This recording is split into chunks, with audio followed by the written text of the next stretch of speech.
ملتان جلسے کے بعد نائب مولانا فضل الرحمان کے خلاف سرگرم، آمدن سے زائد اثاثہ جات کیس کی تفتیش کے لیے ان کے قریبی دو ساتھیوں کو طلب کر لیا۔ گل اصغر اور انور اصغر کو 10 دسمبر کو بلاوا،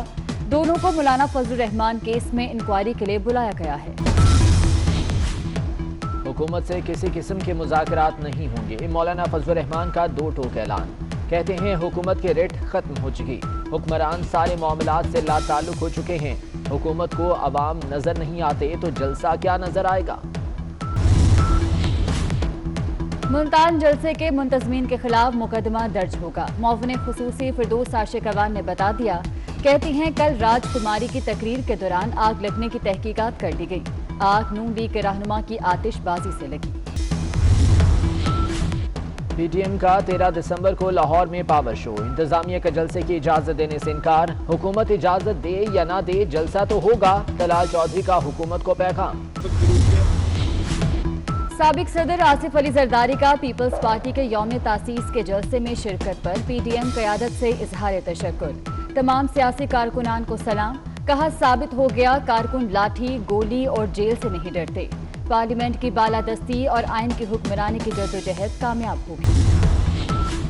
سپریم کورٹ نے بلین ٹری سونامی منصوبے کا نوٹس لے لیا، بلین ٹری منصوبے کے دوران کوئی درخت نہیں لگایا گیا، 430 ملین درختوں کا لگنا ناقابل فہم لگتا ہے، اتنے درخت لگ جاتے تو پاکستان کی تقدیر بدل جاتی، خیبر پختونخوا میں لاکھوں درخت کاٹے جاتے ہیں، ناران کاغان کچرا بن گیا، خیبر پختونخوا کے محکمہ جنگلات کا عملہ چور ہے، چیف جسٹس کے ریمارک۔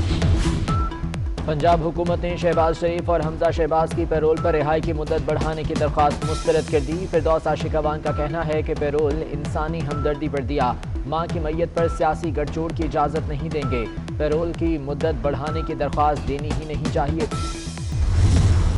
پاکستان میں 4.5 ماہ بعد ایک دن میں کورونا سے ریکارڈ اموات، وائرس مزید 67 جانیں لے گیا، 24 گھنٹے میں مزید 2458 کیسز رپورٹ، ایکٹیو کیسز کی تعداد 49,105 ہو گئی، 300 مریض ہسپتالوں میں وینٹیلیٹرز پر ہیں، لاہور میں کورونا سے مزید 16 افراد کی ہلاکت، 543 نئے مریض سامنے آ گئے۔ اسلام آباد کے پمز ہسپتال کی نجکاری کے خلاف عملے کا مظاہرہ، ڈاکٹرز، نرسز، پیرامیڈیکل سٹاف کے نجکاری نامنظور کے نعرے۔ کراچی میں بجلی کے بعد گیس کا بحران، سائٹ کورنگی سپر ہائی وے انڈسٹریل زون میں گیس پریشر نہ ہونے کے برابر، سوئی گیس حکام کا لوڈ شیڈنگ نہ کرنے کا دعویٰ۔ عمرکوٹ میں احساس کفالت پروگرام میں پیسوں کی کٹوتی، 24 نیوز کی خبر پر ٹائیگر فورس کو جان کے لالے پڑ گئے، خبر نشر ہونے کے بعد مستحقین کو 500 روپے واپس ملنے لگے۔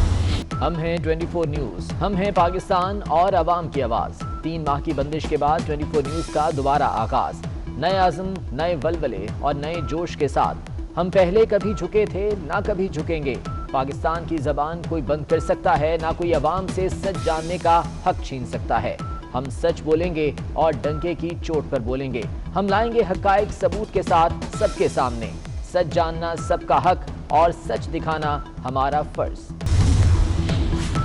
پیمرا میں غیر قانونی سرمایہ کاری اور بے ضابطگیاں، 2018 اور 19 میں 4 ارب 40 کروڑ روپے کی غیر قانونی سرمایہ کاری کی گئی،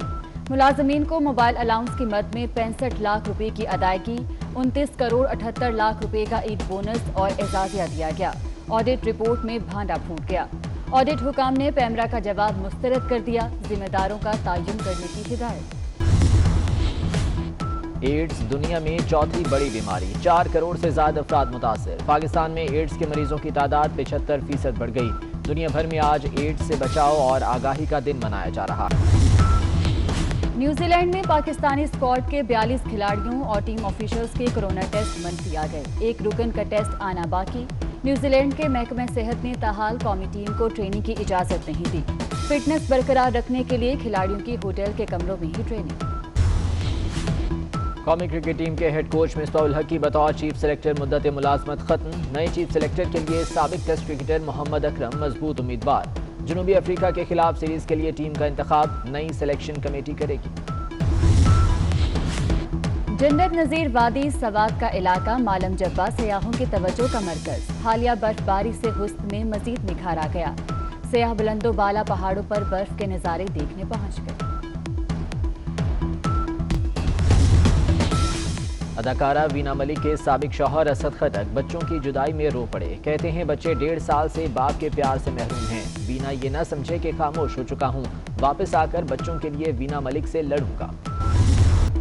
اور لازوال دھنوں کے خالق نثار بزمی کا 96واں یوم پیدائش. ان کے کمپوز کردہ گیت آج بھی کانوں میں رس گھولتے ہیں.